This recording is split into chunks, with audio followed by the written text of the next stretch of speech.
بسم الله الرحمن الرحيم kusoo dhawaada cashirkeeni buuggii maamulka iyo maareynta ganacsiga maanta waxaan qaadanaynaa insha Allah maamulka tilmaamaha ugu fiican ee lagu yaqaan qof maamul ah waxa la rabaa inuu dadka ka socnaado oo waxa uu dadka uga soocan yahay tilmaamo in jiraan ayaa la rabaa marka caalamiyan maamulka iyo maareynta يعني wax la barto iyo wax loo dhashto labadaba waa isku ku yimaada laakiin waxa badan inta badan in la barto ayaa badan saas daraadeed marka qofka maamulka noqonaya waxa waajib ku ah inuu noqdo sifooyinkan inay ka soo baxaan qofka hadduu sifooyinkan lahayn ma noqon karo qof maamul ah sifooyinkaas marka maxaa kamid ah sifooyinkaas waxa kamid ah inuu ahaado qof dareen fiican leh horta marka koowaad dareen fiican qofku inuu leeyahay ayaa laga rabaa qofka maamulka ah dareenka fiican yani waxa la dhahaa mutashaayib qof inuu noqon oo mutafaa'il noqdo oo mar walba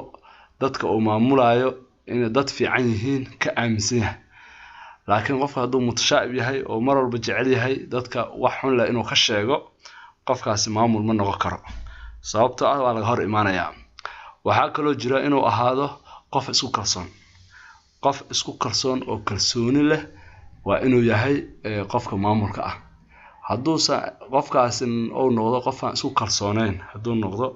kalsoonida shay muhiim ah waaye oo aaminsaneen dadku inay ka dambeeyaan oo aaminsaneen dadku inay asaga u tashanayaan oo aaminsaneen inuu asagu shaqada baalka nidaamin karo qofkaas waxa waaye aad iyo aad waaye dib badan oo imaanayo maamulna ma aha karo waxa kale oo jira inuu ahaado qof go'aan qaadan karo ama qof go'aankiisa ku adag waxa jira dad fara badan yani waxyaalaha maamulka dabciye waxa kamid ah qofku inuusan go'aankiisa difaaca karin oo haddii la isku yimaado uusan go'aankiisa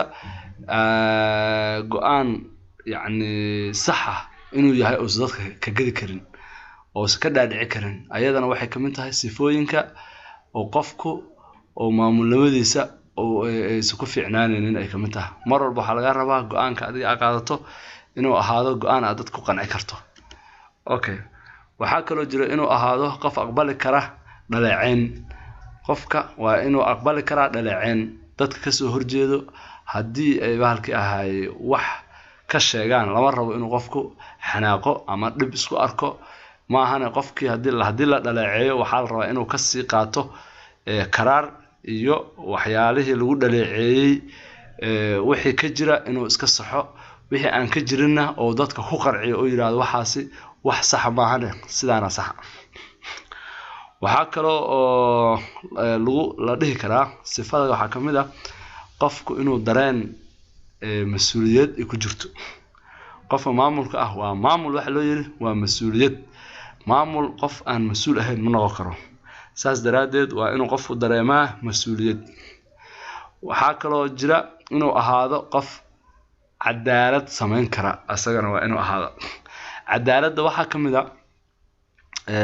dadka midka jilicsan iyo midka adag shaqaalaha ama dadka amaamulaysid labada in cadaalad sameey karto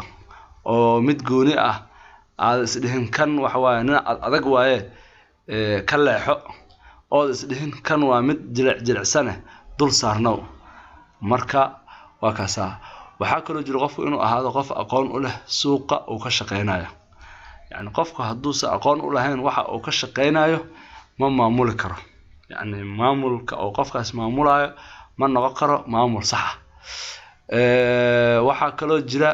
inuu qofku ahaado qiimeyn kara dejin kara nidaam yani waa inuu yahay qofka maamulka noqonaya waa inuu noqdo qof wax maamuli kara dejin kara nidaam cusub ama nidaam horey u jiray wax ka bedeli kara oo hormari kara waa inuu yahay marka waa maasantihiin nagala soo xiriira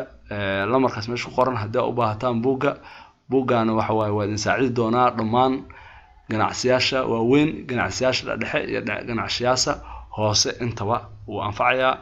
aad iyo aad u mahadsantihiin. Asalaamu calaykum waraxmatullaahi wabarakaatu.